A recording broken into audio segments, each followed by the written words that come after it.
Hey everybody, this is Brian from Score Beyond. I'm an SAT expert tutor here to take you on a crash course through the redesigned SAT.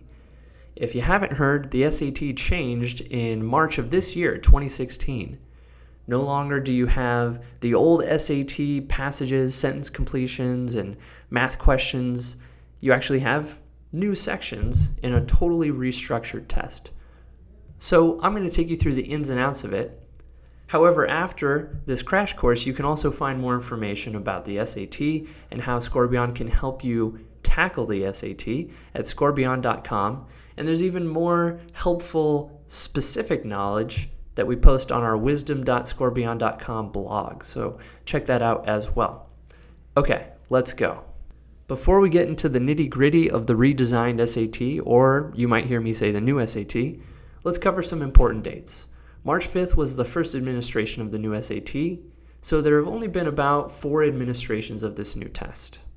The next administration is the October 1st SAT. You can still register for this test by September 20th. You'll have to pay a late registration fee, but you'd still be able to take the test as normal. October 19th is also an important date coming up. For those who are not seniors, you should be able to take the PSAT for free at your school. So make sure you're signed up and you know what to do at your school on that day. There are a couple alternate days, but the 19th should be the most common day. Just check with your school and make sure that it is the actual date of your PSAT. Okay. So the new SAT covers reading and math just like the old SAT does, but it organizes those subjects a little bit differently.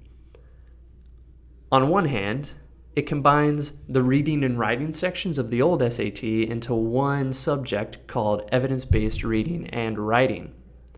On the other hand, it takes the math sections of the old SAT and combines yet splits them up into 2 math sections on the new SAT. Both sections test basically the same math, however, one allows you to use a calculator and one does not. We'll talk more about those sections later. For the evidence-based reading and writing, that's made up of 2 sections on the test as well, Section 1 and Section 2. Section 1 will always be the evidence-based reading section. It's going to have passages and then questions about those passages. Section 2 will always be the writing and language section. We'll talk more about that section later, but basically you're going to have passages and you're going to be asked about how those passages are written.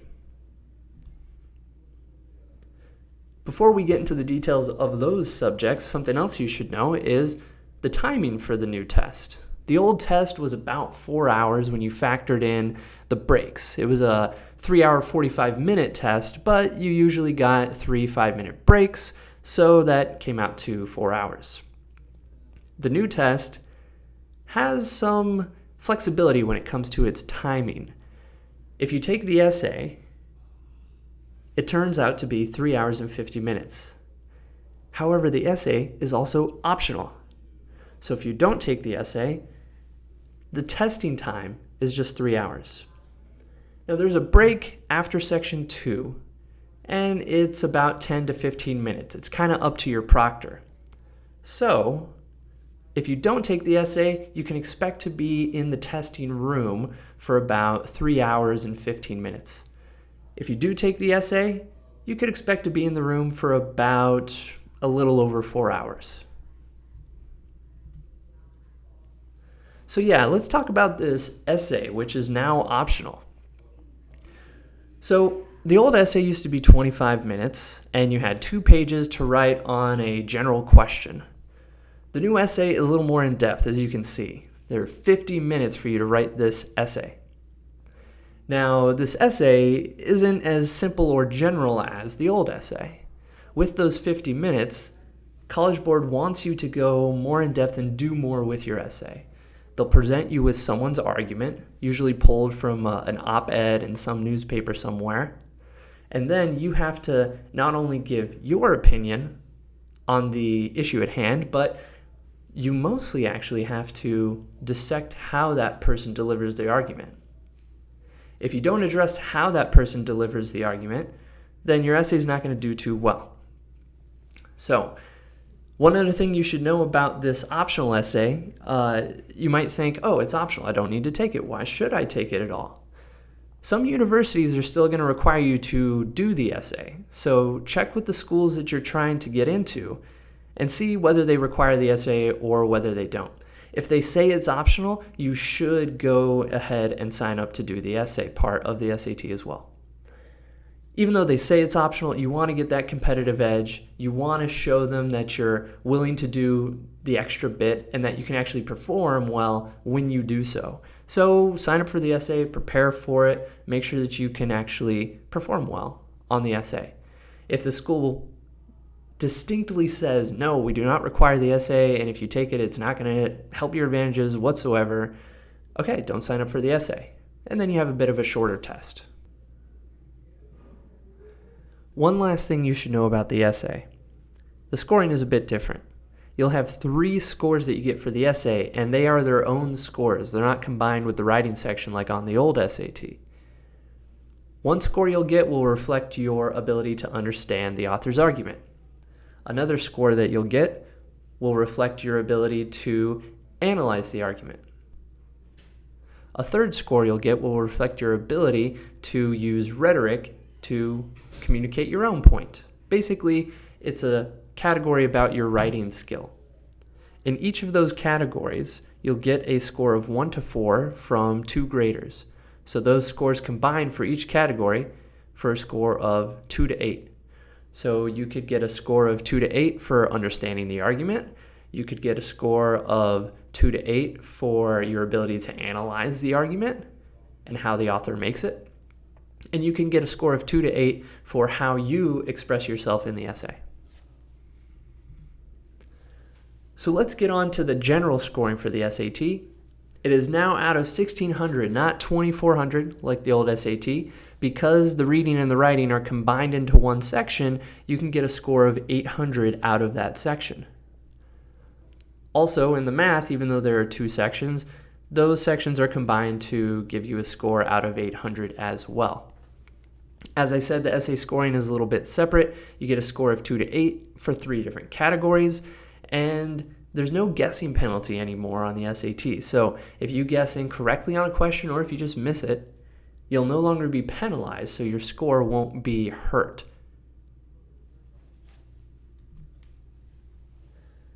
So let's talk about the new evidence-based reading section. This will be section 1 on the new SAT. The evidence-based reading section has 52 questions and it gives you 65 minutes to do them. So you get more than a minute per question, which is good. Unlike the ACT, in which you have fewer minutes for more questions that you have to answer. The passages are about 500 to 750 words. Most of them are going to be closer to 500. Few of them go over 600 or 650. There are usually 10 to 11 questions per passage. There are usually 10 to 11 questions per passage. The passages that have 11 questions are usually ones that include graphics, which, as you can see in that note at the bottom, there will be some passages that have graphics. What that means is that you'll usually see a chart or a graph or some sort of image that will communicate some mathematical or quantitative information to you, and then you have to see how that matches what the text of the passage says. Even with that addition, College Board considers these passages to be more straightforward. They don't ask as many tricky questions about obfuscated details, which is a good SAT word, by the way. Obfuscate, confusing, muddied up, not so clear details. However, let's make our own decision and take a look at the types of questions you'll see in the evidence-based reading section. Unlike the old test in which you'll get a lot of line numbers that just say, hey, what is this passage saying here? This evidence-based reading section is going to ask you some more holistic questions. Like question 1 here.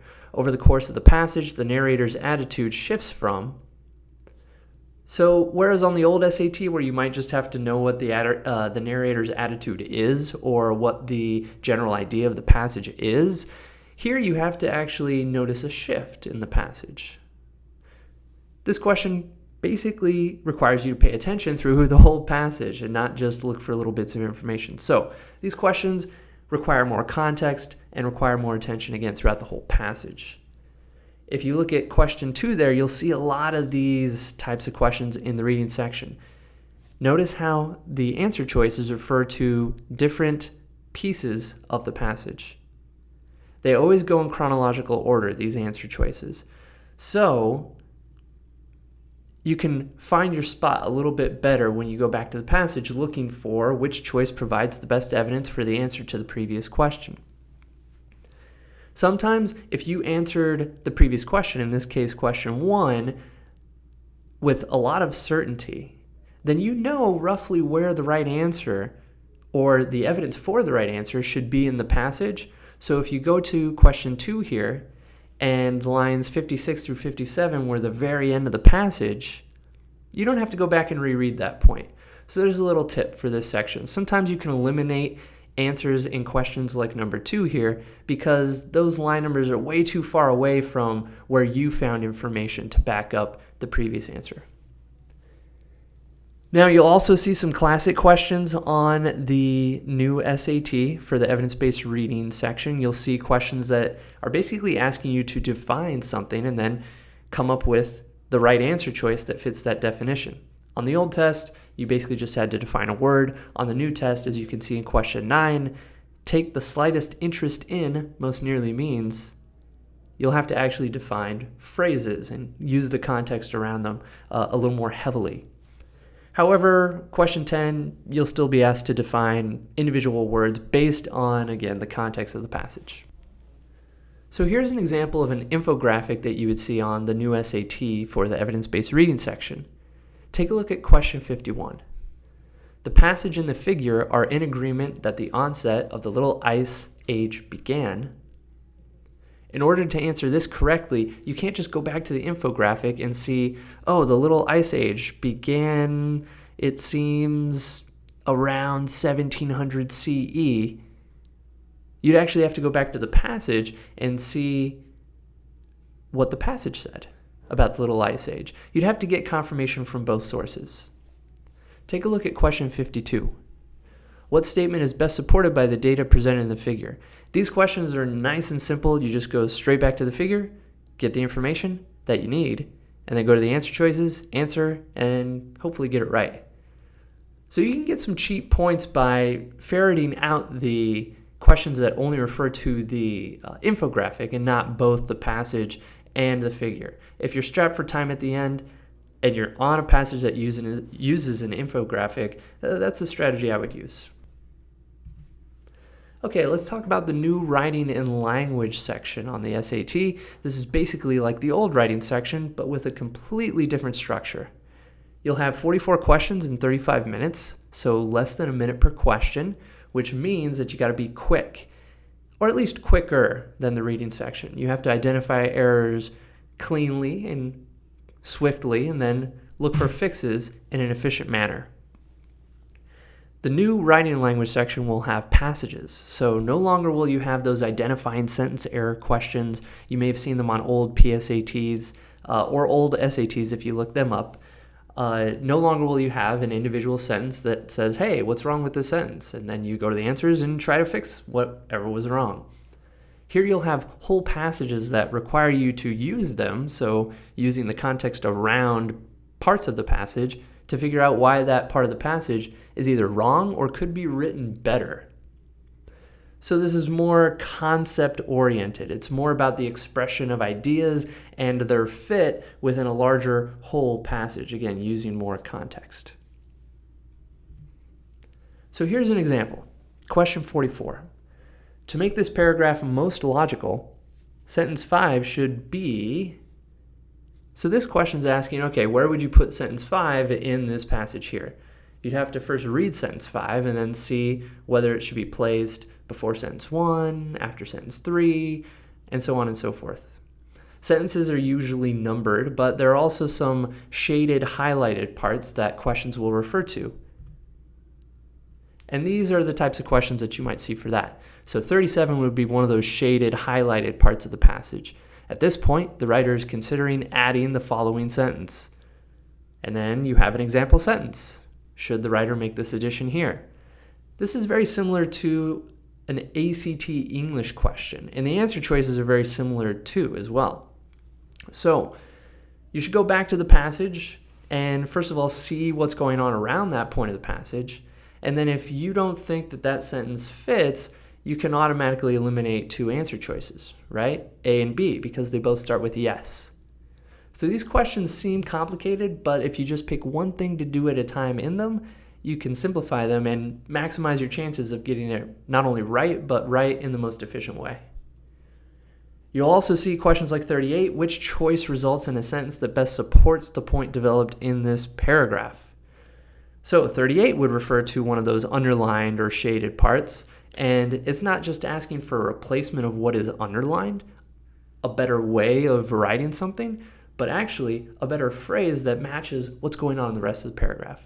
So again, no longer any individual sentences. You're going to have to be a little bit quicker with your reading. You have more to read, more to use. Okay, let's talk about the math sections on the new SAT. So the first math section, you will not be allowed to use a calculator. You'll have to put it away, and they won't start the section until you do. You'll have 20 questions to do in 25 minutes, so you have over a minute per question, which is nice. However, without that calculator, you're going to have to do the questions a little differently. You could scratch on the paper as much as you want all these types of figures and calculations that you're doing, but since they don't want you to use a calculator, they're kind of tipping their hand, College Board is. They're saying, try to look for the concept in these questions. So that first math section without the calculator is testing more the concept behind the math presented than it is the actual calculating and making sure you get it right. The next math section does allow you to use a calculator, and there are a few more questions that are just technical. They might not be hard math, but they will have some computations in them that, might be 1,763 times 0.25 to the third power. You don't want to have to write that out on paper. So for those questions, definitely use your calculator, and that's really the biggest difference between the two sections. They'll still have gridding questions, so both sections will still ask you to write in your own answer for some questions at the end of the section. In terms of the content tested, they'll still have algebra, but the emphasis is going to be on some more conceptual algebra, like understanding why an equation is the way it is. They'll also have a few more infographics and graphs from which you'll have to pull some data to supplement some equation they give you or to even generate one. And they'll also just have longer word problems. So those might seem more complicated, but like with the writing section, if you find one thing to do at a time, break it down, you can make it a lot simpler. So let's take a look at a couple example questions. 7, we're not going to read all of 7, but you can if you like. You can pause this video and read the whole thing if you like, but you can see what I mean by long word problem. And if you look at the answer choices, they're not even asking for an equation or really any math, but an understanding of the change, the mathematical change, the quantitative change going on in that word problem. For question 11, well, this looks a little more mathy, right? A little more traditional math. You have two equations, you have variables x and y. They tell you that x and y is a coordinate pair, x comma y, right? And they want to know how many ordered pairs satisfy the system of equations above. So this is pretty straightforward math, systems of equations. However, you didn't see too many systems of equations on the old SAT, so they are asking you to do something that's a little more complex with algebra, again, a little more conceptual with algebra, as opposed to just solving for x in this case. Okay, so now that we're out of the nitty and gritty of the sections of the SAT, let's get into some tips and tricks that you could use today if you had to take the SAT right after this video. So guessing's a bit different on this test. There's no guessing penalty, so if you have any idea about what the answer is, go ahead and guess. If you have no idea what the answer is, definitely guess. It can only help you. It will not hurt your score if you get it wrong. However, if you're guessing on a question where you have no idea and you have not eliminated any answer choices, pick the same letter every single time. Do that through the entire exam, not just in one section. If you want to maximize your chance of achieving a 1 out of 4 probability of guessing correctly, you need to pick the same letter every single time when you guess. If you mix up the letters that you guess, you're actually lowering that probability because you're adding an extra variable in there. Oh, if I pick A this time, then B this time, then D that time, you're messing with that 1 out of 4 answer choices probability.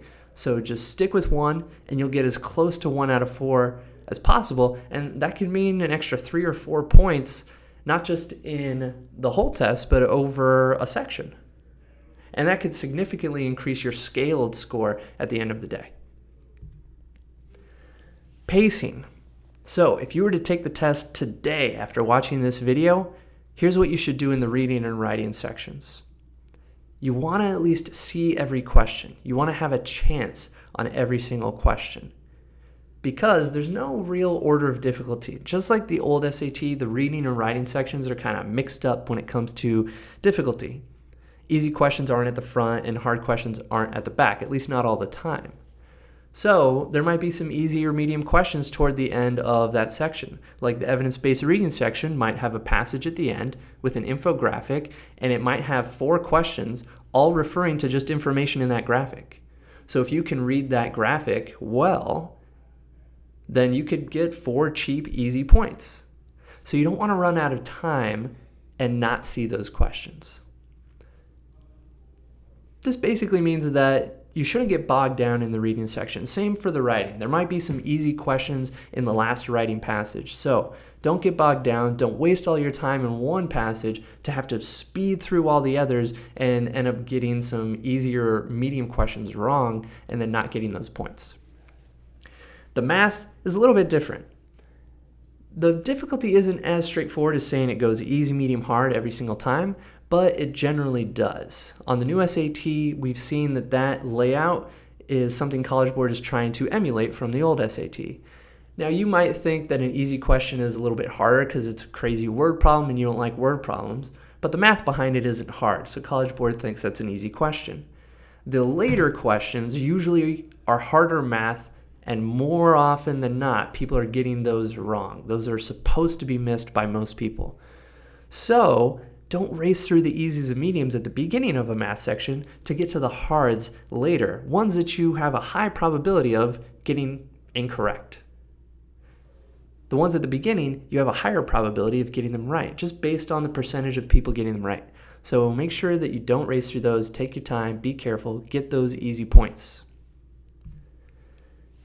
Now this applies to gridding questions as well. So here's a sample of what you'd see for your bubble sheet for section 3 of the SAT. The first 1 through 15 questions are all going to be multiple choice. So you could expect the early questions in that section to be easy, the middle ones to be about medium, and then questions 13, 14, and 15 definitely going to be hard. However, when you get to the grid-ins that you see at the bottom here, 16 through 20, those also go easy, medium, hard. So 16 should be easy. 17 might be medium. 18 might be medium. 19 might be hard. 20 might be hard. So if you answer questions 1 through 12, you're feeling good, you're not pressed for time, skip 13, 14, and 15, and make sure you tackle 16, 17, maybe even 18 before deciding whether to do 19, 20 or 13, 14, 15. Basically, hold 13, 14, 15, and 19 and 20 to the end when you have addressed all the easy and medium questions in the test. That way, you're not spending a huge chunk of time on 13, 14, 15 hard questions so that you only have like 1 minute to go through the 5 grid-in questions. You're not going to get those easy, medium questions right in the grid-ins that way. And if you are only able to answer a couple of the hard ones, well then it's, the last 30 seconds of the test, perhaps you just guess on the other hard ones and you just pick that letter that you've been using. Maybe it's A the whole time. And then maybe if you're guessing on a grid-in, you put just the number 1 because you'd be surprised how often the number 1 is actually the right answer on the SAT. Okay, so there you go. That's our SAT crash course for today. You now know not only how the test is structured, how it's scored, how the essay is different, how the reading's different, how the writing's different, how the math is a little bit different, you know how all those things add up to make the new redesigned SAT. So now that you know that, how can you use it? Well, you should get started practicing. SAT Up, which is our app for the new SAT, has over 3,000 questions that you can practice on to hone your strengths and improve upon your weaknesses for the new SAT. We've laid out all the skills that they test so you can see exactly what you need to improve on and what you're already pretty good at. What this app will do is personalize the practice that it gives you. So when you want to do a practice workout in SAT Up, you're going to get questions that hone in on those weakest skills that it has identified as you practice more and more questions. So you should download SAT Up. It's available at the Google Play Store. It's also available at the App Store. And when you do, enter code NSHSS to get premium access to the app. You'll get to see all the analysis that it provides. There'll be no limitations there. You'll also be able to practice as many questions as you want, whenever you want. No limitations there.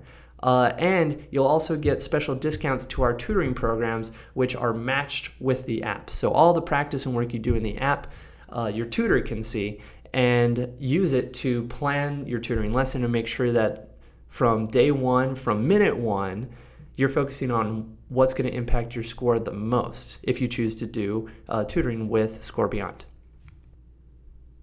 So thanks for joining me on our crash course for the SAT, the redesigned SAT. A little bit of a different test, but now you know what to expect. Shouldn't be new to you. Get practicing today, and check us out at scorebeyond.com and also, again, our blog, wisdom.scorebeyond, to learn more about the SAT.